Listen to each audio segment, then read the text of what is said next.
चैतन्यं शाश्वतं शान्तं व्योमातीतं निरञ्जनं नादबिन्दुकलातीतं तस्मै श्रीगुरुवे नमः। सर्वरूपमयी देवी सर्वं देवीमयं जगत् अतोऽहं विश्वरूपां तां नमामि परमेश्वरीं। जीवन में स्वतंत्रता का बहुत महत्व। हर प्राणी स्वतंत्रता चाहता है। कोई वासना की पूर्ति चाहे तो स्वतंत्रता, वासना की निवृत्ति चाहे तो स्वतंत्रता पूर्वक, सुख भोग चाहे तो स्वतंत्रता पूर्वक, ना चाहे तो स्वतंत्रता पूर्वक। हर दोष हो चाहे गुण हो, हर आदमी स्वतंत्रता ही चाहता है और उसकी जगह वो हो जाता स्वच्छंद, क्योंकि मन के ऊपर, मन का जो वासनात्मक प्रवाह है उसके ऊपर किसी को बोध नहीं होता, तो वो हो जाती है स्वच्छंदता। उसमें फिर हो जाता है फसाव, सारे दुख की जड़। तो अष्टावक्र जी कहते हैं स्वतंत्रयात् सुखमाप्नोति, स्वतंत्रयात् लभते परम, स्वतंत्रयात् निवृत्ति गच्छेत, स्वतंत्रयात् निवृत्ति गच्छेत, स्वतंत्रयात् परमं पदम। स्वतंत्रता से सुख को ज्ञानी प्राप्त होता है। जो स्वतंत्रता का सुख है वो किसी ज्ञानी को प्राप्त होता है। स्वतंत्रता से ही ज्ञानी सुख को प्राप्त होता है। स्वतंत्रता से ज्ञान को प्राप्त होता है। स्वतंत्रता से निवृत्ति में चला जाता है ज्ञानी। स्वतंत्रता से ही परम पद को प्राप्त होता है। तदा बंधो यदा चित्तम किंचिदांचति सोचति, जहाँ चित्त कुछ चाहता है, जहाँ चित्त में वृत्तियों का स्फुरण हुआ और चित्त में जो पुराने जन्म संस्कारों का बंडल है, जब तक वो बंडल रहता है, जब तक वो संस्कार नष्ट नहीं होते हैं प्रत्यक्ष ज्ञान से, तब तक चित्त में कुछ न कुछ स्फुरण बना रहता है और वो चित्त वृत्ति ही बंधन का कारण है। और चित्त वृत्ति का निरोध हो जाए ये मुक्ति का कारण है। तो जब चित्त कुछ चाहता है, कुछ सोचता, चाहेगा क्या जो अपने से भिन्न, और उसी के विषय में सोचेगा। कुछ सोचता है, कुछ मांगता है, कुछ ग्रहण करता है और प्रसन्न होता है, कभी दुखी होता है तभी बंधन में है, पराधीन है, परतंत्र है।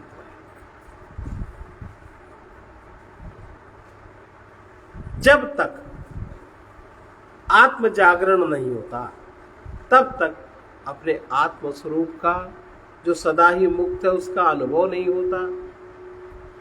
और स्वतंत्रता आत्म जागरण में ही स्वतंत्रता है, मोक्ष है। आत्म विस्मृति में, स्वरूप की विस्मृति में, निद्रा में परतंत्रता है और बंधन है। इस प्रकार वेद कहता है स्थिर चित्त, जो चित्त तत्व है, जो चित्त प्रकृति है, स्थिर चित्त अहं ज्ञान स्वरूप है। जो स्थिर चित्त है, स्थिर चित्त है, स्थिर चेतना है, चित्त की जो चेतना है वो चेतना अहं ज्ञान स्वरूप है। यही संपूर्ण अहं ज्ञान विश्व में स्फुरित हो रहा है। ये संपूर्ण अहं ज्ञान विश्व में स्फुरित हो रहा है। अब अहं ज्ञान में कोई आवरण है तो उस तरह का स्फुरण है, और कोई निरावरण है उस तरह का स्फुरण है। इस प्रकार उसका स्फुरण हो रहा है। ये अहं ज्ञान पूर्ण स्वतंत्र है, इसमें किसी तरह की परतंत्रता। अच्छा बताओ, पशु पक्षी मनुष्य राक्षस सब में अहं ज्ञान का स्फुरण है कि नहीं? कुत्ते की इच्छा के विपरीत आप उसको कहो बैठ जा तो बैठेगा। बिल्ली को बांधना चाहोगे बंधेगी। मनुष्य को उसकी इच्छा के विपरीत बैठना चाहोगे नहीं बैठेगा ना। तो उसके अपने अहं ज्ञान में वो जो स्वीकार करता है, जितने स्तर में स्वीकार करता है, जितनी मात्रा में स्वीकार करता है, उतनी ही मात्रा में वो क्रिया भी करता है। और जितनी मात्रा में स्वीकृति में क्रिया करता है उतनी मात्रा में उसको उस क्रिया का परिणाम भी मिलता है। उसमें वो कहीं सुख मानता है, कहीं वो दुख मानता है। तो स्थिर चित्त अहं ज्ञान स्वरूपा है। यही संपूर्ण अहं ज्ञान विश्व में स्फुरित हो रहा है। ये पूर्ण स्वतंत्र है। स्फुरित होने वाला अहं ज्ञान पूर्ण स्वतंत्र है। सारा विश्व प्रपंच इसी पराचिति तत्व में भास रहा है। पराचिति माने परा चैतन्य, इसमें भास रहा है। और यह परम चैतन्य आनंद स्वरूप है, जीव सुख स्वरूप है। क्योंकि जीव सुख मानता है पराश्रित होकर। चेतना नित्य स्वतंत्र है। स्वतंत्रता किसी से पानी नहीं है। संसार में सभी प्राणी मुक्त रहना चाहते हैं, लेकिन बंधन किसी को प्रिय नहीं है। कोई छोटे से छोटा जंतु, पशु पक्षी भी बंधन में रहना पसंद। एक चींटी को तुम बंधन में रखो, रहेगी, जबकि उसकी तो मनुष्य के हिसाब से कोई अस्तित्व नहीं है। ये यदि बंधन में कोई क्षुद्र जंतु भी पड़ जाता है तो मुक्त ही होना चाहता है। जहाँ बंधन है वहीं मृत्यु का भय है, जहाँ स्वतंत्रता है वहीं मुक्ति का आनंद है। तो मुक्ति ही जीवन का परम तत्व है, स्वतंत्रता ही जीवन का परम तत्व है। पशु पक्षी नहीं जानते, वो किसी न किसी लालच के कारण और बंधन का ज्ञान न होने के कारण ही बंधन में पड़ जाते हैं। इसी प्रकार मनुष्य भी जब तक मनुष्य की पार्श्विक चित्तवृत्ति रहती है वो नहीं जानता, वो लालच के कारण ही अनेक प्रकार के दुष्कृत्यों का परिणाम भोगता है। अभी जो चर्चा हुई सारी पशु प्रकृति की ही तो चर्चा है। उनको विचारों को ये पता ही नहीं है कि करने से कर्म का परिणाम क्या आने वाला है, या क्या होगा, अगले जन्म में क्या होगा, इस जन्म में किसके प्रति वो क्या कर रहे हैं, किसके साथ क्या कर रहे हैं। तो फिर से देखें, पशु पक्षी नहीं जानते, तो पशु पक्षी की वृत्ति वाले मनुष्य भी किसी न किसी लालच के कारण मैं बहुत बड़ी भक्त कहलाऊं, मैं बहुत ज्ञानी कहलाऊं, मैं बहुत बड़ा महात्मा कहलाऊं, क्योंकि मुझे धन मिलेगा, मुझे मान मिलेगा, मुझे भोग मिलेगा। यही तो लालच है। लालच और बंधन का ज्ञान न होने के कारण, लालच और बंधन किस प्रकार से होता है, वो बंधन में पड़ जाते हैं। अधिक दिन बंधन में पराधीन रहते रहते अभ्यास हो जाने के कारण उनको मुक्त करने पर भी अधिक दिन जो अभ्यास पड़ जाता है बंधन का, वो अगर मुक्त भी उनको कर दिया जाए किसी कारण से, तो भी वो बंधन के स्थान में पुनः लौट के आ जाते। महाराज जी के इतने सारे उपदेश सुनने वाली, मुक्ति का ज्ञान हुआ, भक्ति का ज्ञान हुआ, लेकिन वो लौट के कहाँ आ गए, जो उन्हें अभ्यास था। उस समय सब ठीक था, आ कहाँ गए, यात्रा कहाँ की हुई, वहीं के तो जाओ थे। तो पुनः वो बंधन के स्थान में स्वतः लौट आते हैं। यही दशा मनुष्य की है, जो मनुष्य पार्श्विक वृत्ति में रहता है। पशु को बंधन के कारण का ज्ञान नहीं है। इसी प्रकार मनुष्य को किस कामना ने बंधन में डाला, इसका ज्ञान नहीं है। यदि ज्ञान भी होता तो रागासक्ति के कारण कामना का त्याग करना बहुत कठिन होता है। यह हर मनुष्य की स्थिति है। अब इसमें किसको दोष दीजिएगा? अब बताओ किससे दुश्मनी करें? हमें तो जानकारी है ना कि बेचारे नहीं दरिद्र सम दुख जगमाई।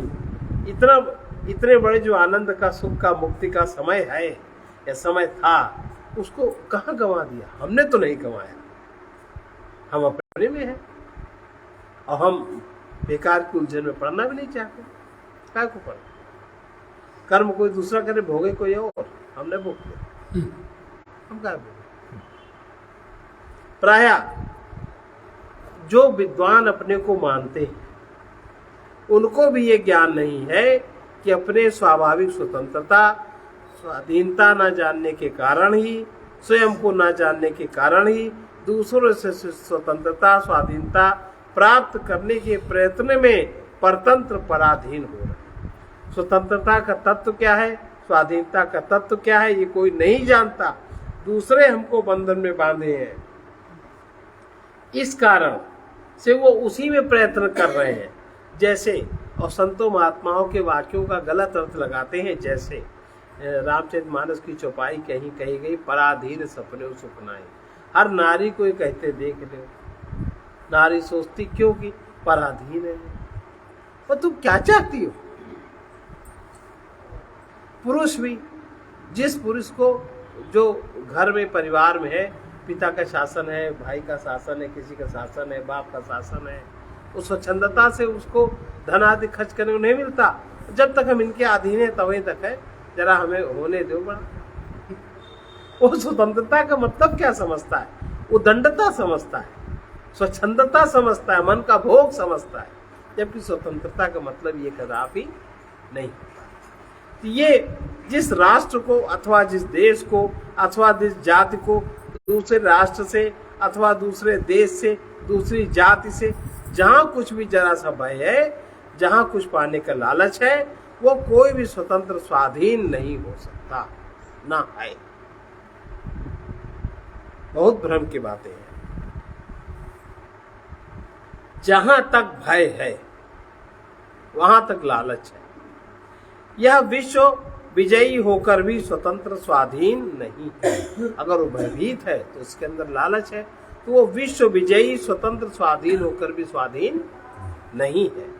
और क्योंकि लालच और भय तभी तक रहता है जब तक असत्संग रहता है, अनित्य पदार्थों पर निर्भरता रहती है, अथवा जब तक परापेक्षित सुख की कामना हमारे चित्त में रहती है कि ये सुख हमें इससे मिलेगा, तब तक उसको लालच रहता है, तब तक भय रहता है। स्वतंत्र स्वाधीन वही है जिसे अपने से भिन्न किसी विनाशी वस्तु की आवश्यकता और अपेक्षा अपने सुख के लिए नहीं, जो स्वयं में तृप्त है, संतुष्ट है। गीता में इसी स्वतंत्रता का संकेत दिया गया है कि जो आत्मा में ही प्रीति वाला है, जो आत्मा में ही संतुष्ट है, तृप्त है, उसे कुछ भी करना शेष नहीं रहता। मनुष्य स्वतंत्रता चाहता है और व्यवहार जगत में स्वाधीनता चाहता है। अंतर जगत में स्वतंत्रता चाहता है, उसके पास ऐसा तंत्र हो जो स्वतंत्र हो, और परमात्मा की ओर से ऐसा तंत्र मिला भी है। देह स्वतंत्र मिली कि नहीं, मन स्वतंत्र मिली कि नहीं। अब आप जब मन को किसी काम में लगा देते हो लालच के वश, चित्त को किसी काम में लगा देते हो लालच के वश, कुछ भोग प्राप्ति के वश, तब वो पराधीन हो जाता है। वरना परमात्मा की ओर से तो स्वतंत्र ही सब है कि नहीं? हर एक को, जितना किसी विद्वान को उतना किसी गरीब को। करोड़ों लोग सच्ची स्वतंत्रता स्वाधीनता का अर्थ ही नहीं जानते, इसलिए करोड़ों मनुष्य स्वाधीन होने के लिए अज्ञानवश बल विद्या का उपयोग करते हुए परतंत्रता से, पराधीनता से मुक्त नहीं हो सके और न हो पाएंगे। इस प्रकार सारी मानव जाति परतंत्र है, पराधीन है और सदा की भांति अपनी स्वतंत्र स्वाधीन होने के लिए संघर्षरत है। समस्त युद्ध स्वतंत्र स्वाधीन होने के लिए ही लड़े गए हैं, आज भी लड़े जा रहे हैं, आगे भी होते रहेंगे। लेकिन मानव जाति की स्वतंत्रता स्वाधीन नहीं हो सकी, न हो सकेगी। कब तक न हो सकेगी? जब तक मानव को परतंत्रता, पराधीनता के मूल कारण का ज्ञान नहीं होगा। अज्ञान में मनुष्य भले ही किसी जाति को या किसी देश को अथवा किसी राष्ट्र को स्वतंत्र मान ले,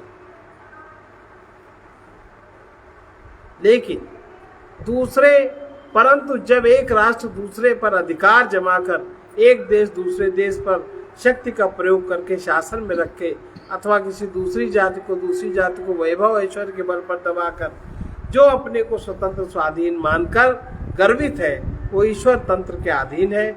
उसे अपनी बुद्धि की मूर्खता, मन की मूढ़ता एवं अहंकार की मदोन्मत्तता का ज्ञान नहीं होता।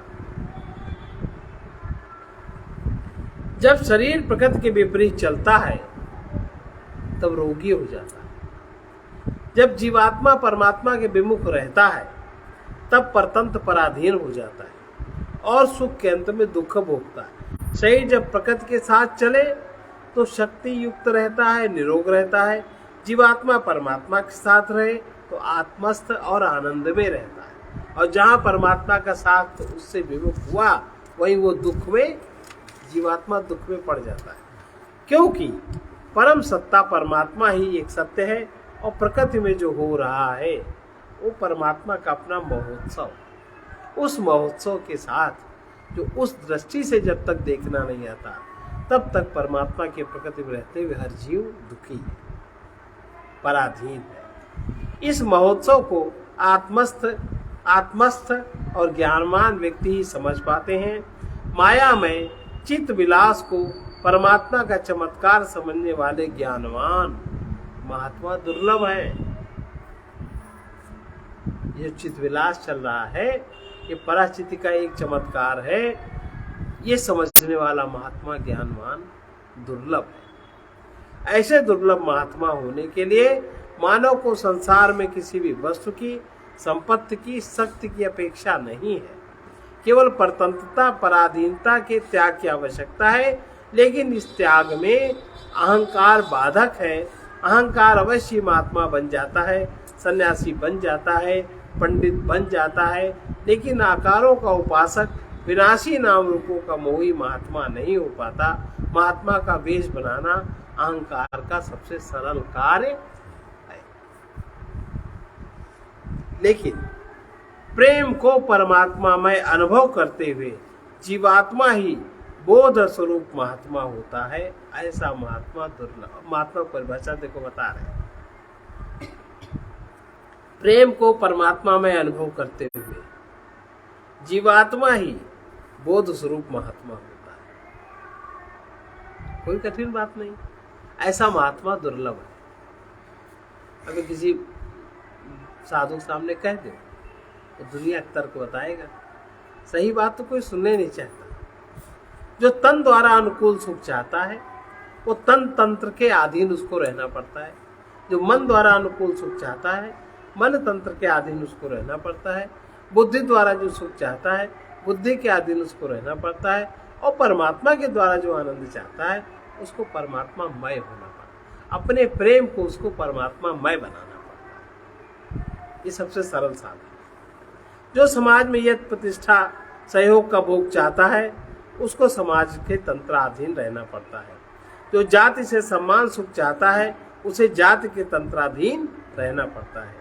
जो मानव देश में पदाधिकार सम्मान का भोग चाहता है उसे देश के तंत्राधीन रहना ही पड़ता है। इसी प्रकार जो राष्ट्र से, जो राष्ट्रपति से, अपने आश्रित जनता से अपने अहंकार की तृप्ति चाहता है उसे राष्ट्रपति या प्रधानमंत्री को जनता के उस राष्ट्रपति या प्रधानमंत्री को जनता के तंत्राधीन रहना पड़ता है। और कितने कितने कुटेव किए जाते हैं। अभी चुनाव आने वाले हैं, देखो चलेगा कि नहीं। जो ईश्वर से संसार के पदार्थों को चाहता है उसे ईश्वर तंत्राधीन होकर संसार में रहना ही पड़ता है। जो किसी से कुछ नहीं चाहता, महात्मा ही किसी से कुछ नहीं चाहता, जो परमेश्वर से भी कुछ नहीं चाहता, वही स्वतंत्र स्वाधीन होकर परतंत्रता पराधीनता में रहकर परमानंदित रहता है। पराधीनता में रहता है, परतंत्रता में रहता है, ऐसा दिखाई पड़ता है। लेकिन जो कुछ नहीं चाहता, परमेश्वर से भी कुछ नहीं चाहता, वही स्वतंत्र स्वाधीन होकर परतंत्रता पराधीनता में रहकर परमानंदित रहता है। स्वतंत्रता को, शांति को यदि पूरे प्रेम से चाहते हो तो अभी पा सकते हो, और ना चाहो तो कोई तुम्हें स्वतंत्रता दे नहीं सकता। जाति, समाज, देश, राष्ट्र अथवा बहुत बड़ा जन समुदाय न तो किसी से स्वतंत्रता ले सकता है और न किसी को स्वतंत्रता दे सकता है। हजारों लोग कहते हैं भारत देश आजाद है, लेकिन अब जरा देखो आजादी का महत्व। जिस देश में राम पैदा हुए उनको अपना प्रमाण आज तक निश्चित नहीं कि तुम्हारा अयोध्या ही जन्म ये आजादी। जहां कृष्ण का स्थान है वो आजादी। आप इस घर में रहते हो, आपको अपने प्रमाण के 10 कागज जुटाने पड़ते, दे पाते हो? आपका बैंक में अकाउंट है। अहंकार को भी, जो नेता अहंकार है, नेताओं के प्रधानमंत्री आदि का इतना बड़ा अहंकार है, आधार कार्ड की क्या जरूरत थी? पर एक अलग से नंबर डाला गया। अब वो नंबर तुम अगर लगा दो तो तुम्हारे पास कोई चीज सुरक्षित नहीं है सुरक्षित। और उस नंबर के कारण, उस कार्ड के कारण कितने सारे रोहिंग्या मुसलमान दुष्ट लोग आ गए, करोड़ों की आबादी आपकी बढ़ गई और उसका नंबर छपा लिया। आज आप उनको हटा नहीं सकते। क्या लाभ हुआ उसका? देशवासियों को लाभ नहीं हुआ, वो तो पहले भी अच्छे से जी रहे थे, क्या दिक्कत थी? लेकिन ये अहंकार की तृप्ति के लिए, अपने को कुछ प्राप्ति करने के लिए, इस तरीके का अपने लिए अनुकूल भोग जिसने चाहा उसने सारी जगह कहते हैं भारत राष्ट्र स्वतंत्र है। क्या स्वतंत्रता है?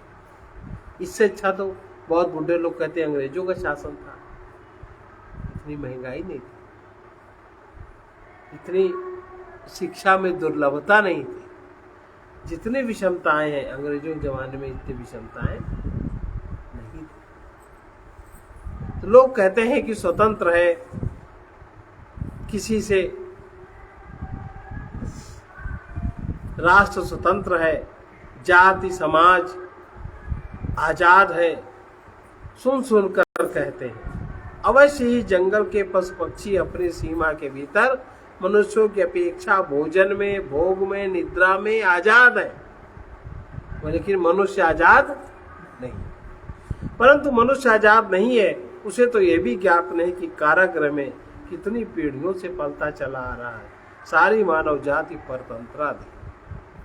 देश हो या समाज हो, जाति हो, किसी भीड़ में पलने वालों को वो आंखें ही देखती नहीं है कि जिनसे वो बंधन की, परतंत्रता की, पराधीनता की सीमा को देख सके। वो आंखें ही नहीं उनकी बन पाती। भीड़ में पलने वाले ऐसे उनको मान्यताएं में बांध दिया जाता है। उन्हें ज्ञात ही नहीं रहता कि स्वतंत्रता के लिए जिसका भी आश्रय लिया जाएगा उसी तंत्र के अधीन उसको होना पड़ेगा, और उसी तंत्र के अधीन में हो करके वो ऐसे खो जाएगा, ऐसे गुमराह हो जाएगा कि उसकी स्वतंत्रता क्षणिक हो जाएगी। इस प्रकार लाखों मनुष्य अपने अपने अहंकार की कामना की पूर्ति के लिए स्वतंत्रता चाहते हैं कि हमारी कामनाएं पूर्ति हो, हम स्वतंत्र हो जाएं, लेकिन उसके परिणाम में हो जाते परतंत्र। जैसे लोभी धन की प्राप्ति के लिए स्वतंत्रता चाहता है, मोही मनुष्य प्रिय संयोग का स्वतंत्रता पूर्वक भोग करने के लिए आतुर है, अभिमानियों का अहंकार पदाधिकार के लिए पराधीनता से मुक्त होना चाहता है। जहां देखो वही स्वतंत्र स्वाधीन होने के लिए जुलूस निकल रहे हैं, अनशन किया जा रहा है, हड़तालें की जा रही हैं, एक दूसरे को दोषारोपण किया जा रहा है, धरना दिया जा रहा है, युद्ध की तैयारियां हो रही हैं। क्यों? हमें स्वतंत्र होना चाहिए। कुछ स्वतंत्र रहने के लिए कुछ लोग साधु सन्यासी का वेश धारण कर मनमाना आचरण करते हैं, उसका परिणाम भुगतते कहते हैं हम स्वतंत्र हैं। यहाँ तक कुछ शिक्षित माताएं बहनें, कुछ शिक्षित देवियां स्वतंत्र रहने के लिए सर्विस करते हुए अविवाहित जीवन व्यतीत करने में ही सुख मानती हैं, और उनके मन में कितनी जड़ता बढ़ जाती है कि वो जिससे मिलने चार उससे दुखी हो जाएं। होता है क्योंकि उनको अधीन रहने की, सुनने की आदत ही नहीं रहती।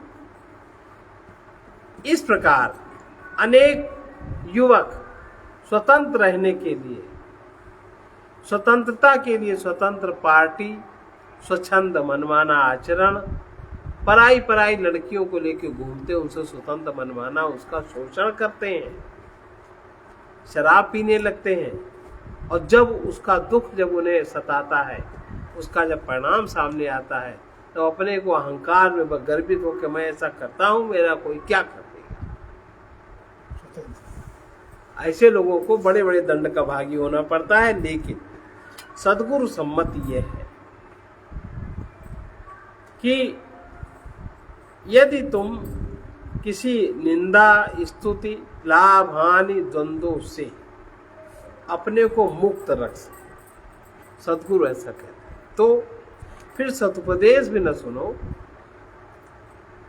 बल्कि स्वयं ही सत्य चेतन होकर के रहो, तभी तुम स्वतंत्रता के मार्ग में आगे बढ़ सकते हो। इसके अलावा कोई दूसरा रास्ता नहीं है। जगत के किसी भी वस्तु को या संबंधित व्यक्ति को प्रेम में रख लेना, उसे प्रियतम मानना ही परतंत्रता है, असत संग है। परतंत्र रहने तक ही प्रतिकूल शब्दों का या प्रतिकूल घटना का प्रभाव पड़ता है। नित्य चेतन स्वरूप बुद्धि में स्थिर रहने पर इस तरह के प्रभाव नहीं पड़ते। सत्य आत्मा परमात्मा कभी जीव से भिन्न नहीं होता, भिन्नता दूरी होती ही नहीं। इसलिए इस नित्य प्राप्त की अनुभूति स्मरण मात्र से होती है। असत की स्मृति से ही सत्य की विस्मृति हो जाती है। अगर हम सजग रहें तो पराधीनता परतंत्रता को अस्वीकार करते रहें, अहंकार के दंभ को, अज्ञान को, इसकी मूढ़ता को असंग रहकर देखते रहें, तो ही हम निजानंद में तृप्त रह सकते हैं।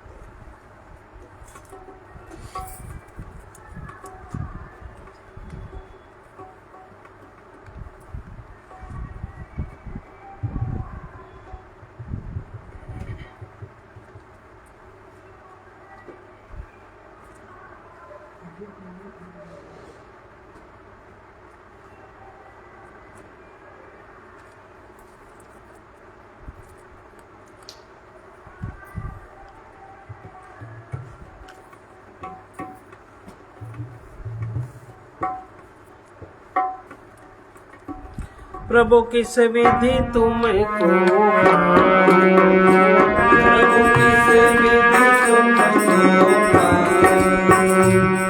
बता दो इस हृदय का, बता दो इस हृदय का अज्ञान तम कैसे मिटाऊं, अज्ञान तम कैसे मिटाऊं। प्रभु किस विधि तुमको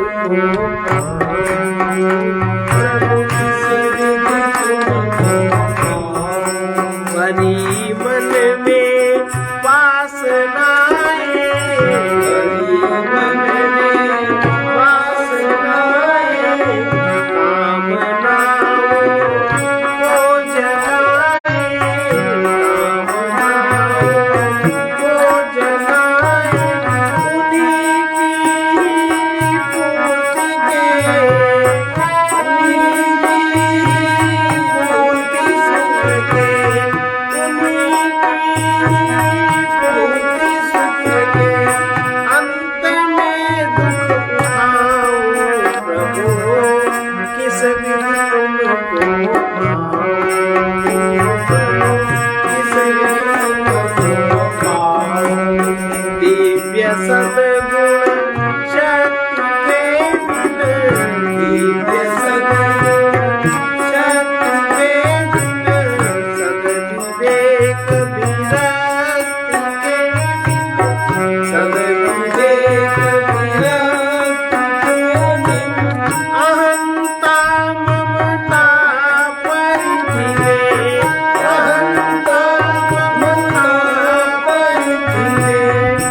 कैसे छुड़ाऊं, बना मन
सत्य परमात्मा के संबंध में जानना उत्तम ही है, पर सत्य को जानना पूर्णोत्तम है। ईश्वर के विषय में पढ़ सुनकर जानना और बात है, सत्य का अनुभव करना दूसरी बात है। ज्ञान में असत को, जड़ को, भिन्न को, ना रहने वाली देहादिक वस्तुओं को देखो। फिर से उसको सुनो। सत्य परमात्मा के संबंध में जानना उत्तम ही है, पर सत्य को जानना पूर्णोत्तम है। ईश्वर के विषय में पढ़ सुनकर जानना और बात है, सत्य का अनुभव करना दूसरी बात है। ज्ञान में असत को, जड़ को, भिन्न को, ना रहने वाली देहादिक वस्तुओं को देखो। ओम पूर्णमदः पूर्णमिदं पूर्णात् पूर्णमुदच्यते पूर्णस्य पूर्णमादाय पूर्णमेवावशिष्यते। ओम शांति शांति शांति।